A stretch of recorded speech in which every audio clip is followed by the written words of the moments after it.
We just got one of these grizzly milling vices. It's like a Curt style, and we've been using this, which is a Pittsburgh drill press vise that we surface ground the ways and surface ground the jaws. It sort of was okay. There's a whole lot of play in the jaw. I mean, it's ridiculous there. So it was really becoming a hindrance. So we upgraded to this. It was about $111 for the 3-inch vise, and it'll fit on the Harbor Freight mini mill. So it's definitely going to be a nice upgrade, and so far, just first impressions of spinning it, it's a lot better. And whenever you close it all the way up, the jaws really just sit perfectly right there. I mean, it looks like one piece of metal. With all the movement in this jaw here, and then compared to this one, I actually don't feel any shake in here. And one nice thing is, there would sometimes be exposed threads right down here, but there's a little covering there, so whenever you're doing any kind of machining, the chips won't fall down into the threads of the screw.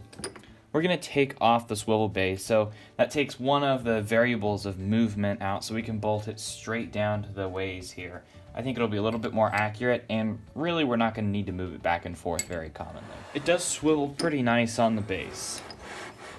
Lift that up. I'm curious about the underside of this.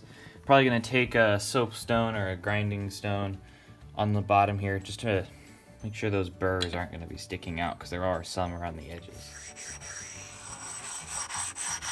Whenever we take off this vise, we can just put it on the drill press and it'll work pretty well on there. With everything cleaned up underneath, I'm going to run the stone over the weights here. And just a last cleaning to make sure there's no dirt or burrs on there. If I kind of move it around on here, you can feel for any dirt or burrs that might be touching, and it feels very smooth. It's definitely making good contact with the surface. Put the T-nuts in.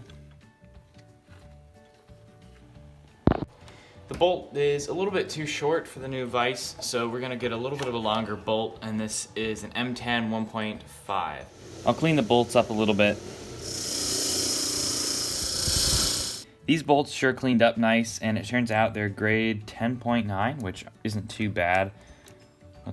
We'll just start to snug these a little bit, but to the point where I can still move the vise back and forth, because we need to indicate this jaw so it's perpendicular to the spindle.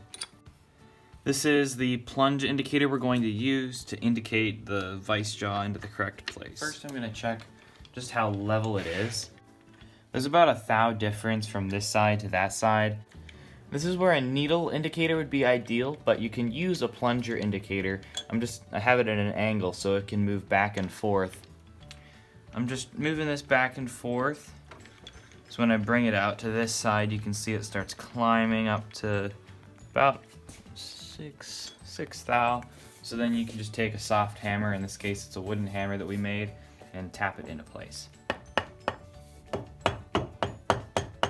Now whenever I spin this dial really stays right where it's supposed to. It maybe moves a few tenths, but that's going to be okay.